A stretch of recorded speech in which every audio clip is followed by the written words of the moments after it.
Para los que no saben, estamos en un ciclo que se llama Combatientes. Bueno, ¿a quién se le ocurrió ese nombre? Bueno, la verdad es que se le ocurrió a nuestro padre fundador, a Monseñor Jonas Aviv.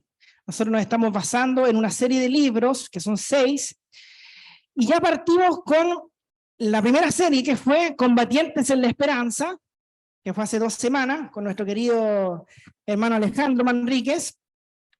La semana anterior vivimos el Combatiente en la Alegría, y hoy nos toca el tema Combatientes en la Fe.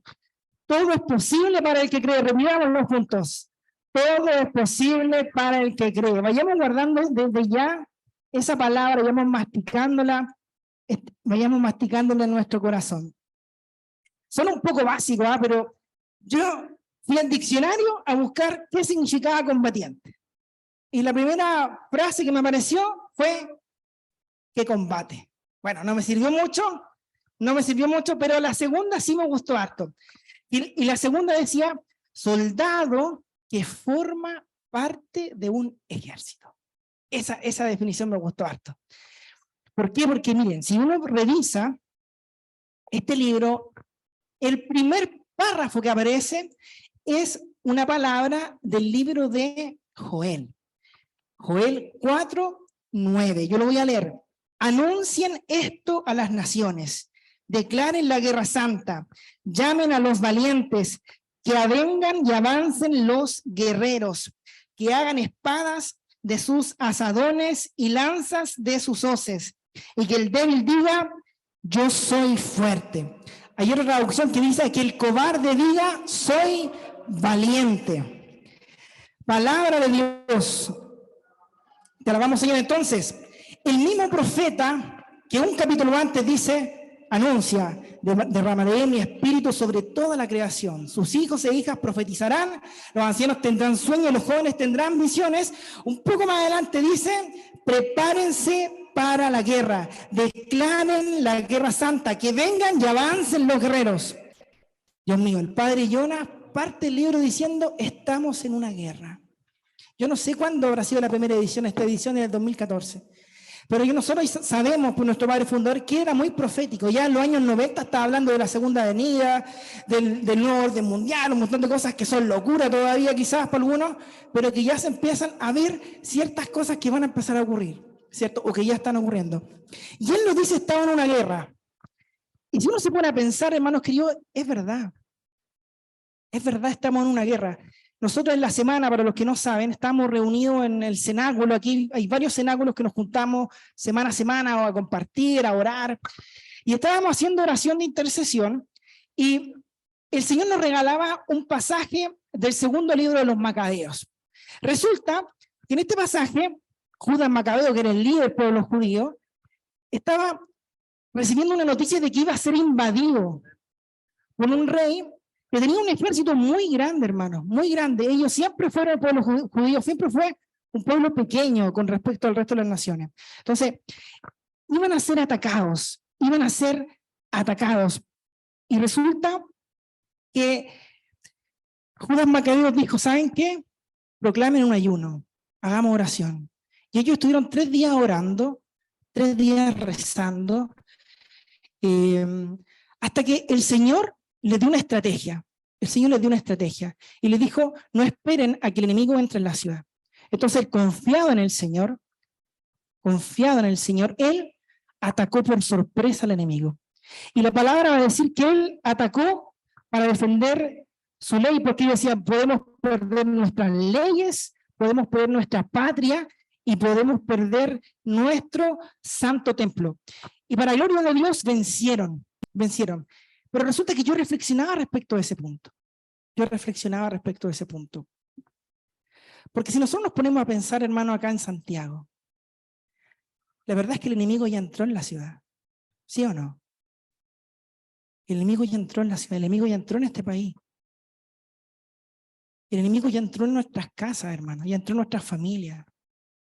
Nosotros no estuvimos preparados. No fuimos antes a atacar al enemigo. El enemigo ya entró. Por lo tanto, hermanos queridos, la verdad es que estamos, podríamos decir, en desventaja, aparentemente, ¿cierto? aparentemente, pero tenemos que entender que en esta guerra tenemos primero que posicionarnos. O estamos con Cristo o estamos contra Cristo. El Señor lo deja muy claro, el Señor no da paso a algo intermedio. El Señor dice, el que no está conmigo está en mi contra, y el que no me ayuda a recoger, desparrama. Hermanos, es obvio que nosotros tenemos que estar con Cristo, porque nosotros ya sabemos que Cristo venció. ¿Sí o no? Cristo venció por su pasión, muerte y resurrección. Y el Señor vendrá en su segunda venida,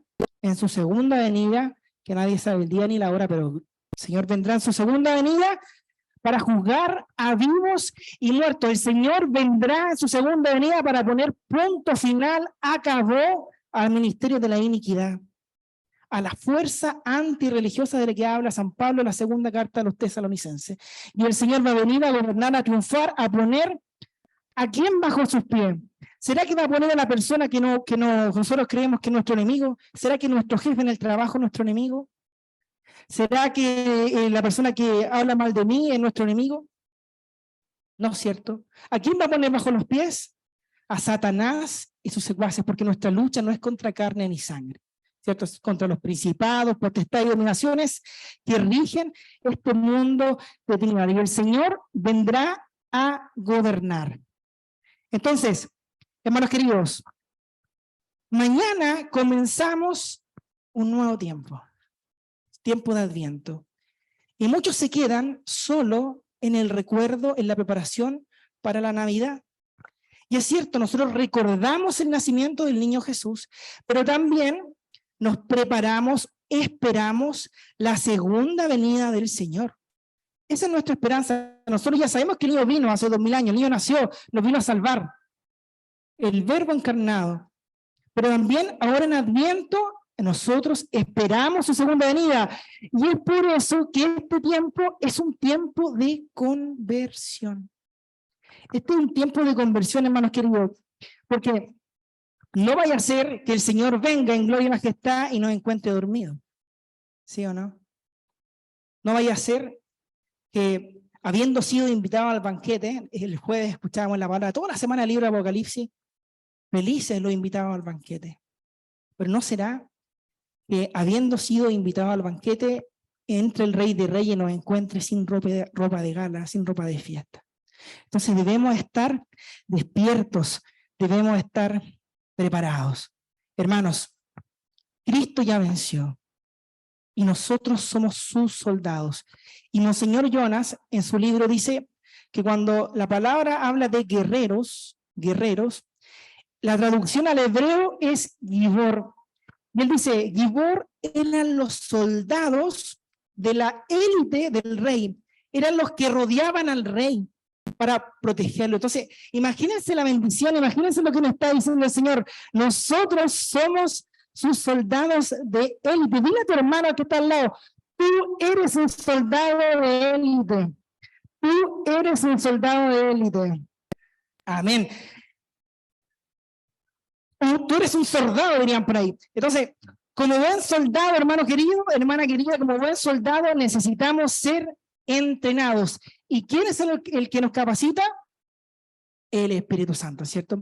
Y permíteme decirte algo, el Señor ya nos ha estado preparando en las últimas semanas. Lo dije al comienzo. Lo primero, combatiente de la esperanza. ¿Cómo se llamaba el tema, el texto? ¿Cómo se llamaba el texto? No se acuerda. Combatiente de la esperanza. Se dijo muchas cosas, pero ¿con qué me quedé yo? Hermano, con lo que yo me quedé fue, nosotros somos ciudadanos del cielo.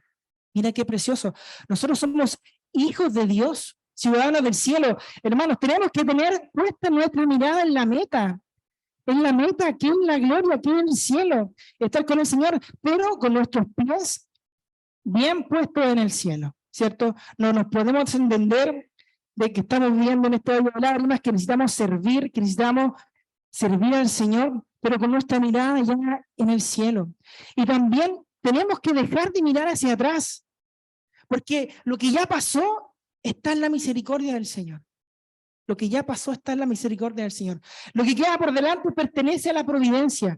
Si nosotros tenemos que vivir presente con los ojos puestos en el cielo. Y la semana pasada, ¿qué es lo que decíamos? ¿Con qué me quedé yo al menos? ¿Con qué me quedé yo? Yo me quedé, hermanos queridos, con que tenemos que buscar el reino de Dios y su justicia, y todo lo demás nos será dado por añadidura. El Señor cuida de nosotros. Y no nos tenemos que preocupar por el día de mañana, porque a cada día le bastan sus problemas, hermano. Tenemos que conformarnos con lo que tenemos, porque así empezamos a vivir en alegría, así empezamos a entender, bueno, gracias Señor por esto que yo estoy viviendo hoy día, gracias Señor por todo lo que tú me das. Y ahora nos toca el tema de la fe, nos toca el tema de la fe. Y el Señor, hermanos queridos, quiere que tengamos una fe robusta, una fe crecida, una fe madura. La mayoría ya sabe que existen dos tipos de fe, podríamos decirle, ¿cierto? La fe como virtud teologal, la que recibimos en el día de nuestro bautismo, la que nos permite decir que Jesucristo es el Señor, la que nos permite creer que Jesús es nuestro Salvador. Y hay una fe como carisma, como don, como gracia, como regalo, como quiera llamarlo, que es, digámoslo así, una fe puntual, una fe especial que uno puede recibir en un momento particular. Es una certeza de algo. Alejandro Manrique aquí, que levante la mano. El Señor le ha regalado a Alejandro Manrique, testimonial algunas veces, que el Señor le ha regalado cosas en situaciones puntuales, ese don. Es para el bien del Señor. El Señor te dice, esto es así, y no hay quien te diga lo contrario. Porque el Señor ya te reveló que eso es así, y todo lo que te digan no va a cambiar esa certeza que te regaló el Señor. Es el don de la fe carismática. Pero resulta que el Señor, hermanos queridos, quiere que nosotros, nuestra fe como virtud, la que es un músculo que tenemos que ejercitar, tenemos que hacer crecer, el Señor quiere que esa fe que empiece a madurar, se empiece a transformar en una fe carismática. Si ustedes ven a los santos vivían en lo sobrenatural. Los santos vivían en lo sobrenatural, vivían en la experiencia de milagros, porque su fe empezó a robustecerse tanto que se transformó en una fe carismática, hermanos queridos. ¿Y cómo nosotros podemos aumentar nuestra fe? Al menos hay tres maneras. Al menos hay tres maneras. Yo quizás me alejo de la cámara, no sé dónde está mi cámara, camarita amiga. Al menos hay tres maneras y podríamos decir que hay una cuarta, ¿ya? La primera es leyendo o escuchando la palabra de Dios. Romanos 10:17. La fe se obtiene como resultado de oír la palabra de Dios. Mira qué bonito. Leyendo la palabra de Dios día a día, yo empiezo a crecer en la fe. Qué precioso. Segunda forma de aumentar nuestra fe, pidiéndola.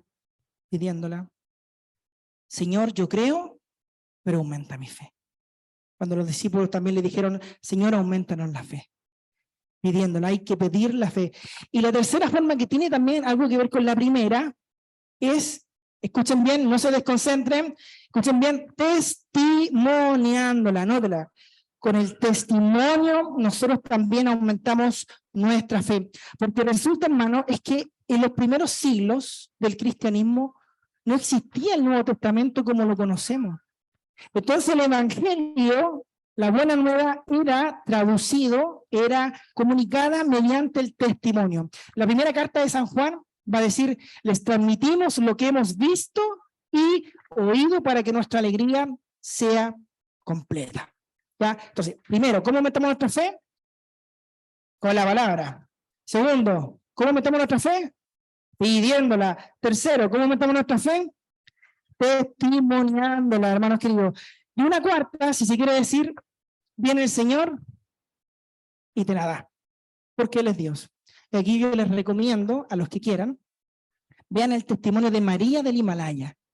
María del Himalaya, hay un montón de testimonios que ella tiene en distintos canales de YouTube, y el Señor a ella le regaló un don de fe instantáneo, para la gloria del Señor. Bien, entonces, hoy, hermanos queridos, vamos a hacer estas tres cosas, ¿no? Vamos a hacer estas tres cosas. La cuarta, Dios sabrá. la cuarta Dios sabrá, no sé. Bien, vamos a compartir la palabra, vamos a pedir la fe y vamos a testimoniarla. Amén. Amén. Hermanos, es muy importante que ustedes entiendan esto y se lo graben. Se lo graben en la cabeza, se lo graben en el corazón. Dios no exige que creamos sin ver. Esto lo dice Monseñor Jonás. Dios no exige que creamos sin ver. Él sabe que nosotros somos como Santo Tomás, que necesitamos ver para creer. Por algo el Señor cuando vino a anunciar la buena nueva, Él confirmaba la buena nueva del anuncio con señales y prodigios. Por algo también el Señor, que sabe de nuestras fragilidades, Él mandó a los discípulos a anunciar y les dio poder para sanar, les dio poder para liberar. Por algo el Señor después mandó a los 72 con poder para sanar, para anunciar y liberar. Y resulta que los discípulos llegaron y estaban sorprendidos, hasta los demonios obedecían en tu nombre. Entonces el Señor, hermanos queridos, sabe de nuestra flaqueza y en su amor nos da la gracia de ver, de palpar sus milagros, de palpar sus prodigios para adiestrarnos en la fe. Él sabe que es así, que nos volvemos hombres de fe, que nos volvemos soldados, y por eso es tan importante el testimonio. Y en el libro del padre Jonás, Combatiente en la Fe, hay muchos testimonios, como por ejemplo el testimonio del padre Murilo. Yo creo que varios de acá lo conocen, sobre todo Alejandro, Cristian. El padre Murilo era un seminarista en Canción Nueva que sufrió un accidente grave de tránsito. Él estuvo 40 días en coma. 40 días en coma. Lo dieron por muerto.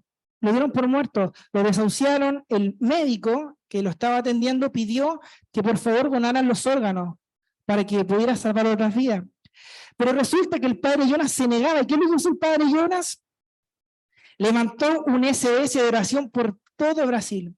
Todo Brasil rezando por el seminarista, por Murilo. Hoy día padre Murilo. Resulta que, hermano, hasta la hermana del padre Jonás le fue a decir: despierta, despierta, tu hijo se va a morir. Tu hijo se va a morir, tu hijo espiritual se va a morir.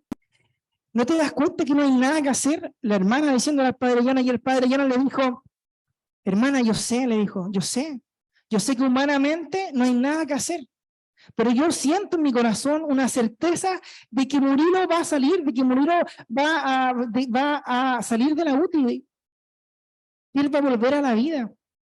Y resulta que después de los 40 días Murilo salió del coma y se recuperó para gloria del Señor, y hoy día es padre Murilo, hermanos queridos. Bendito, bendito sea el Señor. Cuando yo veía estos testimonios, ¿saben lo que vino a mi corazón? Que la verdad es que nosotros no necesitamos leer testimonios en otros lugares, porque acá en la comunidad han habido testimonios, hermano, testimonios de milagros, y muchos de nosotros no lo sabemos, muchos de nosotros no los conocemos, pero lo que inspiraba el Señor a mi corazón es que nosotros tenemos que testimoniar, debemos poner en práctica nuestra fe, porque si no la ponemos en práctica es como una fe sin obras, hermano, es como una fe muerta.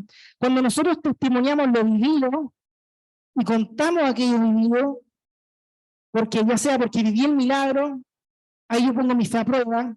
Cuando yo vivo el milagro, ahí yo practico mi fe, pero también cuando lo cuento, yo pongo en práctica mi fe. Y, hermanos, el Espíritu Santo nos quiere educar a partir de estos testimonios. Y acá algo importante. Yo ya les dije que Dios no nos pide creer sin ver. Dios no nos pide creer sin ver. Pero también es importante entender que no vale la pena creer que Jesús sana. Es necesario creer que Jesús te sana. Lo voy a repetir. No vale la pena creer que Jesús sana. Es necesario creer que Jesús te sana, que Jesús sana tu enfermedad, que Jesús sana a tu papá, que Jesús sana a tu mamá, que Jesús sana a tu hijo, tu hija, que Jesús sana a tu esposo, tu esposa, que Jesús te libera, hermanos queridos. Y yo preparando la práctica, la verdad es que recordaba cosas que se me habían olvidado.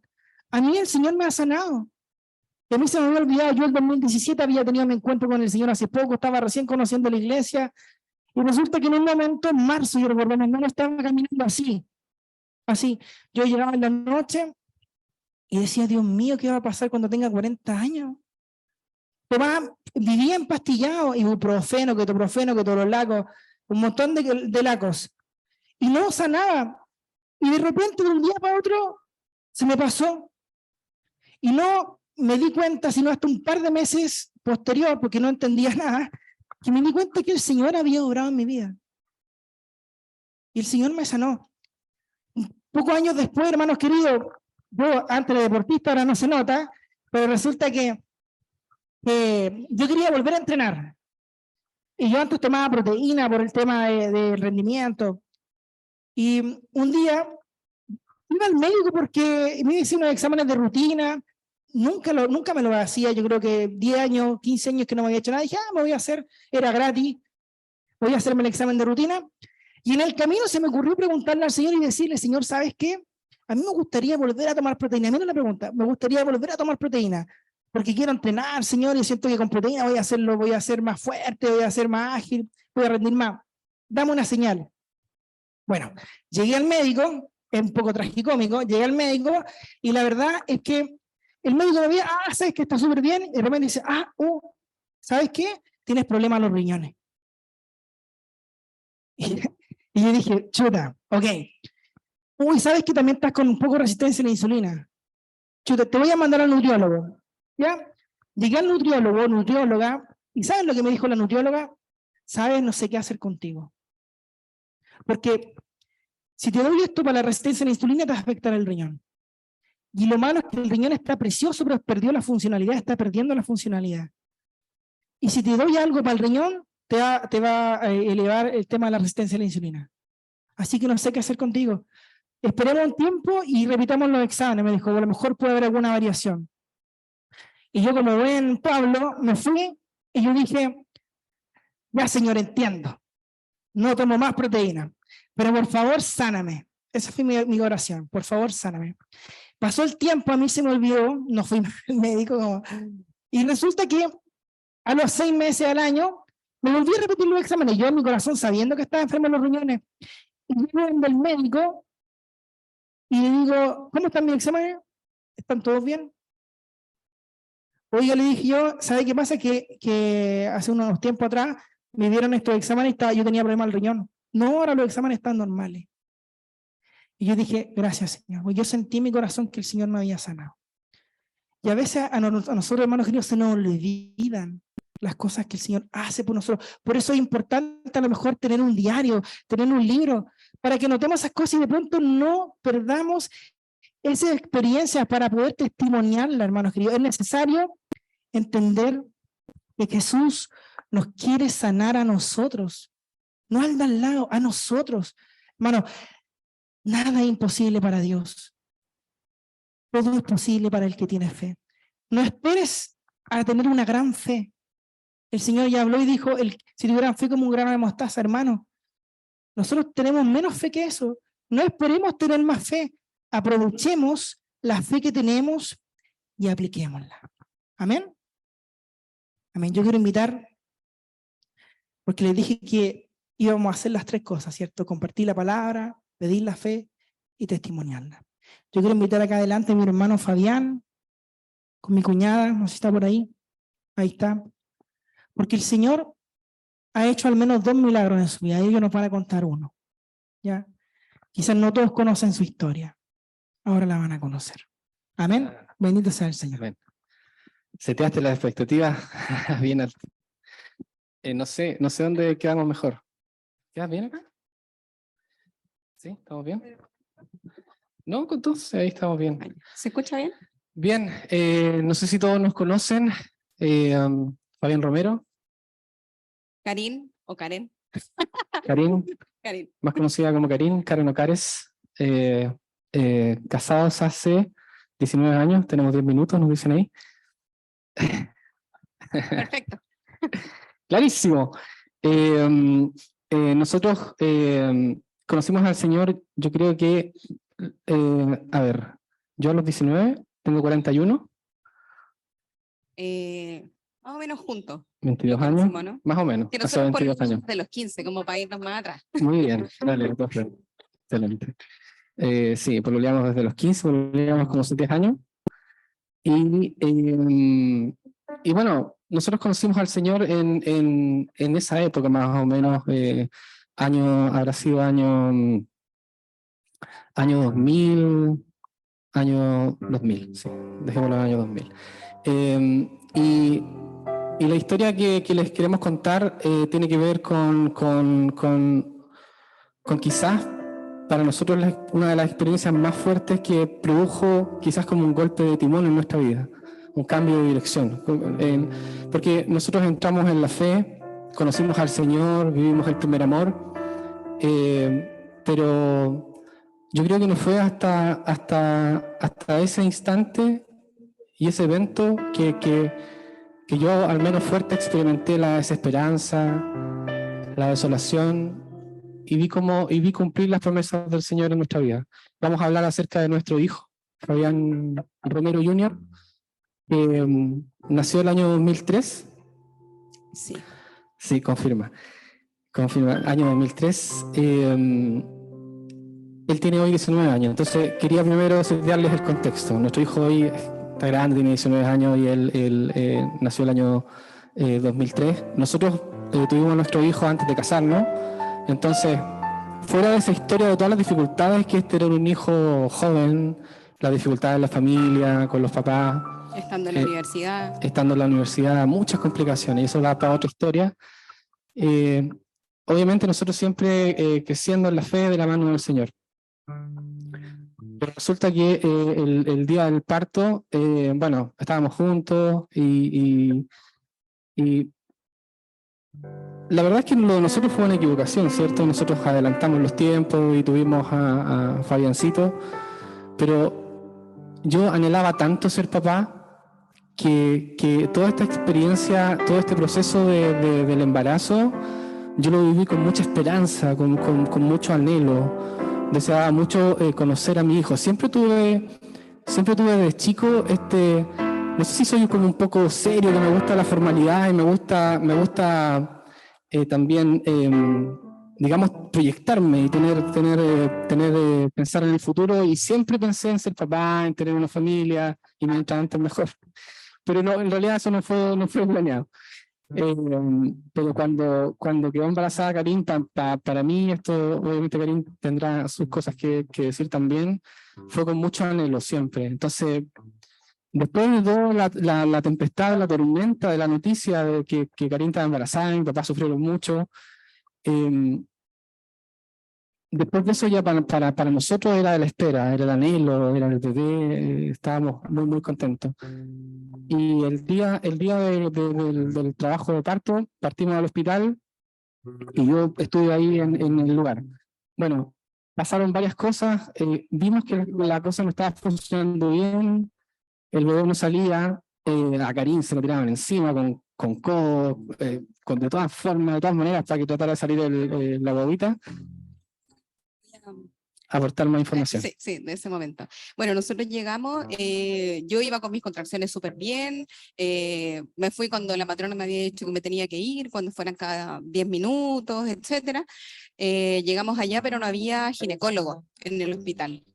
Entonces, habían 2 matronas, y las 2 matronas, yo llegué, me empezaron a preparar, y se me rompió la fuente, y me llevaron al tiro a la sala de parto, y no alcanzaron a ponerme anestesia, nada, ninguna cosa, epidural, ninguna cosa, no había anestesista, no había nadie, o sea, habían 2 matronas y enfermeras, y entre ellas trataron de abordar mi parto, y fue súper complejo porque yo las veía complicadas, y la guagua no salía, yo pujaba, no salía. A todo esto yo había tenido una ecografía una semana antes y estaba todo normal. todo normal. Y me preguntaban todas eso, me decía, oye, estaba bien, ¿cómo estuvo la ecografía, el último control? Todo bien, todo normal. La guagua no salía, no salía. Entonces una enfermera se empezó a tirar arriba de mi guata como para empujármela, como para empujarme la guagua para que saliera. Yo tenía la dilatación, tenía todo, pero la guagua no salía. Y en eso estuvimos como 40 minutos, fue súper terrible. Y cuando realmente salió la guagua, que al final tuvieron que hacerme como una incisión, todo esto, así como una anestesia local en el minuto, me cortaron y la guagua logró salir y claro, en ese minuto yo estaba ya agotadísima. De ahí en adelante yo no me acuerdo mucho. Fabián se acuerda más porque él estaba en el parto, Claro. pero lo que sé es que se llevaron al bebé y de ahí sigue contando toda esa parte. Y el bebé salió súper morado, no lloró. Yo, un cabro chico, súper, Teníamos 21 años. súper, claro, 21. Bueno, 21 igual hoy no es tan niño, pero claro, depende de la persona. Yo igual era niño todavía, me creía grande. Y claro, o sea, yo sabía que algo estaba mal. ¿Por qué no está llorando el bebé? ¿Por qué está morado? ¿Por qué no está llorando? Y se lo llevaron. Y después llegó un ginecólogo que empezó a decir, chuta, sí, parece que tu hijo tiene un problema del corazón, lo van a tener que llevar a la Teletón probablemente, pero está complicado, ustedes van a tener que ver eso. Yo estaba todavía como en shock, no entendía qué estaba pasando, todavía no procesaba siquiera lo que me estaba diciendo el doctor. Poco a poco empecé a entender lo que estaba pasando cuando se lo llevaron a la UCI, se lo llevaron a una incubadora y no estaba respirando. Nuestro hijo nació... hay un término técnico, no sé si aquí hay médicos, pero parece que es Apgar 6, que fue una asfixia súper grave. De 3 a 6. 3 a 6, Apgar, pero era una asfixia grave. Entonces, el pronóstico de esas asfixias graves es que o quedan con daño cerebral o se mueren. Entonces, después yo estuve afuera de la UCI y aquí viene el momento de mayor desolación para mí. Esta cuestión... Yo creo que nunca he experimentado algo tan fuerte en términos emocionales y de tristeza, una desesperanza profunda, una desesperanza muy grande, porque el doctor salió de la UCI y me dijo algo así como, chuta, me dijo, hay que esperar nomás, o sea, la verdad es que está estable, pero, y yo le dije, pero va a vivir, me dijo, hay que esperar. Hay que esperar. O sea, él no tenía certeza de que él fuera a vivir. Ese fue el pronóstico. Y ese es el pronóstico de asfixias graves como esa. Y yo me senté afuera de la UCI y lloré amargamente como nunca había llorado en la vida. O sea, yo creo que es poco decir que lloré 1 hora. Sin parar. Nunca había llorado tanto en mi vida. De hecho, una familia se acercó a mí en un momento porque me veía tan desconsolado que no hallaba qué hacer. Y yo tampoco tenía palabras para decirle. O sea, solo atinaron era un matrimonio con una hija, solo atinaron a sentarse al lado mío y a sobarme la espalda. Y yo lloraba desconsoladamente. Y a mi mamá llorando, y le traté de explicar entre sollozos en el llanto, traté de explicarle la situación y voló. Y ahí me consoló un rato más. Hace poco conversábamos con ella acerca de cómo ella recordaba ese tiempo, no sé por qué, hace poco empecé a acordarme de ese momento. Absoluta desolación, desesperanza. Entonces, quiero hacer énfasis en eso porque creo que no había sentido esa desesperanza tan grande de saber que no tenían a nadie que me soportara, a nadie que me diera soporte, perdón, a nadie que me ayudara, a nadie que me dijera qué iba a pasar con mi hijo en ese minuto. El pronóstico era un pronóstico de muerte. Ese fue el pronóstico que dio el doctor. Bien, en ese instante, Él estaba intubado. Estaba intubado, lo sacaron, se lo llevaron rápidamente para intubarlo porque él no estaba respirando. Cuando nació ya no estaba respirando, entonces se lo llevaron y lo intubaron. No alcanzaron a pesarlo, a medirlo, a hacerle nada de eso, de lo que le hacen a las guaguitas cuando recién nacen, y se lo llevaron allá y ahí pasó todo. O sea, el doctor dijo, hay que esperar, la parte de Fabián, digamos, de su testimonio, hay que esperar y eso es, ¿cachai? A que respire, a que evolucione, ver cómo pasa, pero él está con riesgo vital, sí o sí, está con riesgo vital. Bien, nosotros en ese tiempo orábamos con un hermano en Chillán, un hermano que tenía un don de profecía muy fuerte. Él cuando oraba por las personas Él habitualmente, el Señor le inspiraba palabras y te decía cosas que sabías tú solamente. Realmente un profeta. Él efectivamente tenía el don de profecía. Y yo en ese estado en el que les describí, fui a orar con este hermano y él oró por mí. Y nunca me olvidé de esto porque yo seguía llorando y él me dijo que estuviera tranquilo y empezó a orar. Y después de la oración, él profetizó lo siguiente, dijo, el Señor te dice, vivirá, vivirá, vivirá, será un niño hermoso, vivirá, vivirá, vivirá, será un niño hermoso. Esa fue la promesa, y eso lo dijo varias veces. Y ¿saben qué? Yo, después de esa oración, pero fue como un clic, fue instantáneo, se me acabó el llanto, o sea, sin duda fue una gracia especial de esperanza que Dios infundió en ese momento en mi vida, porque después de esa oración, mi actitud cambió y verdaderamente tuve la esperanza en mí. A los días después, estuve una semana en la UCI, más o menos. Sí. Más o menos una semana en la UCI. Voy a contar mi parte, ¿puede ser? Del estado en el hospital. Sí, tratar de hacer la cortita. Yo, bueno, a Fabi se lo llevaron, yo no supe nada. Yo me quedé dormida porque estaba agotadísima de un parto de 40 minutos sin anestesia, sin epidural, sin nada. Entonces me quedé dormida, me taparon, me quedé dormida y de repente veo que viene una enfermera de vuelta con la ropa, con una bolsita con la ropa. Y me dijo lo mismo que Fabián. Me dijo, parece que su hijo tiene un problema al corazón, una malformación, está en este minuto intubado, está en la UCI y no sabemos si va a vivir. Y si él vive, ustedes tienen que hacerse la idea, así súper crudo lo que me dijeron. Yo venía despertando, abriendo un ojo, esperando que me dijera su guaguita está bien, se la traemos, no sé. Y me dice, a lo mejor la va a tener que llevar a la Teletón. Puras cosas así terribles en ese minuto. Bueno, después ya Fabián me fue a ver, me llevaron a la sala de recuperación. Fabián me fue a ver, me contó lo que había pasado con los ojos así. Yo no entendía muy bien lo que estaba pasando. Yo estaba en shock desde mi parto hasta ahí. Y bueno, yo me fui del hospital, me dieron el alta, yo nunca tuve al Fabi, no lo pude tener conmigo en mi sala. Yo lo fui a ver como 2 meses a la UCI y le traté de dar pecho y después me tuve que ir del hospital, ya me tenía que ir, no me podía quedar más. Y entonces volví a verlo una semana porque él estuvo 4 días en la UCI, gracias a Dios salió de eso, podía respirar solo, le sacaron el ventilador mecánico y lo bajaron a neonatología. Y en neonatología él estuvo 7 días y esos 7 días yo estaba todo el día con él allá dándole pecho. Y él no abría sus ojitos porque él estaba tomando un medicamento que era un relajante cerebral para que no tuviera convulsiones, porque él había convulsionado y nosotros no sabíamos. ¿Verdad? Entonces él estaba como dormido. Dormía, pero sí mamaba. Se alimentaba súper bien. Pero había quedado también con un problema en la garganta por el tubo. Entonces se atragantaba, pero estaba mamando, que era lo mejor, lo más importante, se estaba alimentando. Estuvimos una semana ahí, yo yendo todos los días al hospital, estando todo el día ahí, y después lo dieron de alta y me lo llevé a la casa.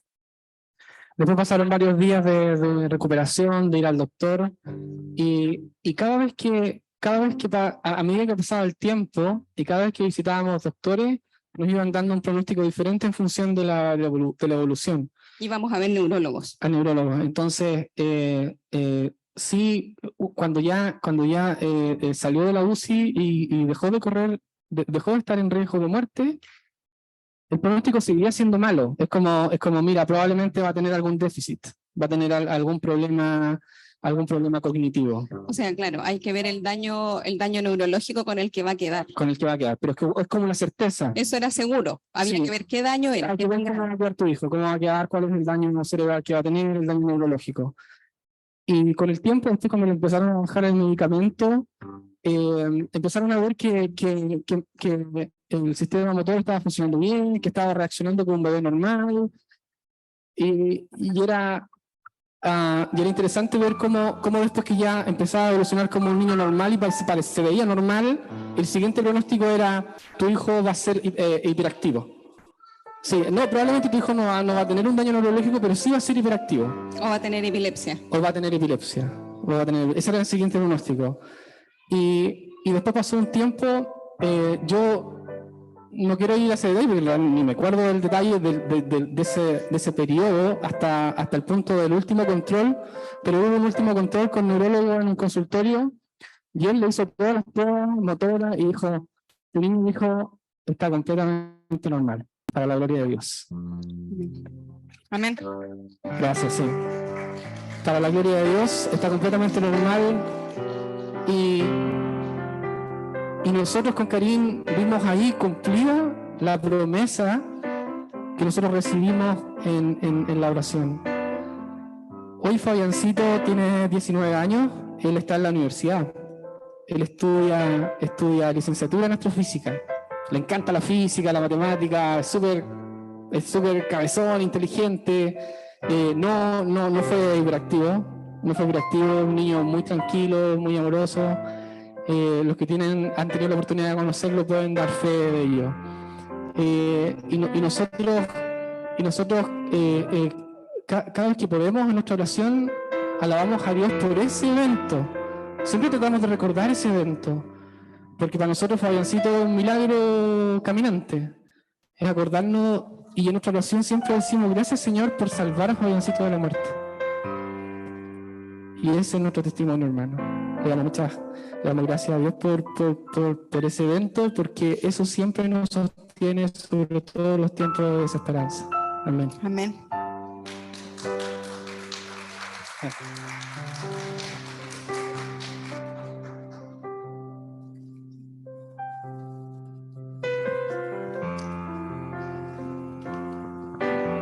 Hermano, tengo un aplauso más grande, por favor. El Señor hace milagros en nuestras vidas. El Señor hace milagros en nuestras vidas, hermano. Ya no nos queda mucho tiempo, pero qué alegría, Señor. Qué alegría. Yo estoy seguro que hay muchos testimonios acá, hermano. Yo espero que en algún momento los podamos compartir, porque eso sirve para avivar nuestra fe. Eso sirve para que nuestra fe crezca. Tenemos que compartir.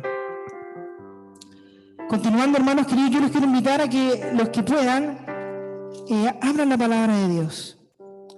En el Evangelio según San Marcos, porque ya vamos a ir terminando. Marcos capítulo 5, versículos 21 en adelante. Hermanos, vamos a hablar de la mujer, de la hemorroísa, la famosa hemorroísa y la hija de Jairo. Cuando Jesús regresó en la barca al otro lado del lago, se le reunió mucha gente y él se quedó en la orilla. En esto llegó uno de los jefes de la sinagoga, llamado Jairo, que al ver a Jesús se echó a sus pies y le rogó mucho diciéndole: mi hija se está muriendo, ven a poner tus manos sobre ella para que sane y viva. Jesús fue con él y mucha gente lo acompañaba, apretujándose a su alrededor. Entre la multitud había una mujer que desde hacía 12 años estaba enferma, con derrames de sangre. Había sufrido mucho a manos de muchos médicos y había gastado todo lo que tenía sin que le hubiera servido de nada. Al contrario, iba de mal en peor. Cuando oyó hablar de Jesús, esta mujer se le acercó por detrás entre la gente y le tocó la capa, porque pensaba: tan solo con que llegue a tocar su capa, quedaré sana. Hay una traducción que dice: si toco la orla de su manto, ¿cierto? Tan bonita esa, quedaré sana. Al momento el derrame de sangre se detuvo y sintió en el cuerpo que ya estaba curada de su enfermedad. Jesús, dándose cuenta de que había salido poder de él, se volvió a mirar a la gente y preguntó: ¿quién me ha tocado la ropa? Sus discípulos le dijeron: ¿ves que la gente te oprime por todos lados y preguntas ¿quién me ha tocado? Pero Jesús seguía mirando a su alrededor para ver quién lo había tocado. Entonces la mujer, temblando de miedo y sabiendo lo que le había pasado, fue y se arrodilló delante de él y le contó toda la verdad. Jesús le dijo: hija, por tu fe has sido sanada. Vete tranquila y sanada ya de tu enfermedad. Palabra del Señor. Gloria a ti, Señor Jesús. Hermanos queridos, nosotros cuando leemos el pasaje de la hemorroísa, ella estaba hace 12 años con esta hemorragia, ¿cierto? Y la verdad es que cuando uno se pone a entender el contexto, se da cuenta que es mucho más complejo que solamente tener esa enfermedad. El libro del Levítico nos muestra que una persona, una mujer, que estaba con hemorragia era impura y que permanecía impura todo el tiempo que durara su hemorragia. Estuvo 12 años. ¿Qué significaba que una mujer fuera impura? Primero, que no podía participar en el culto. Imagínense para una buena judía no poder participar en el culto. Cualquier cosa que ella tocara quedaba impura.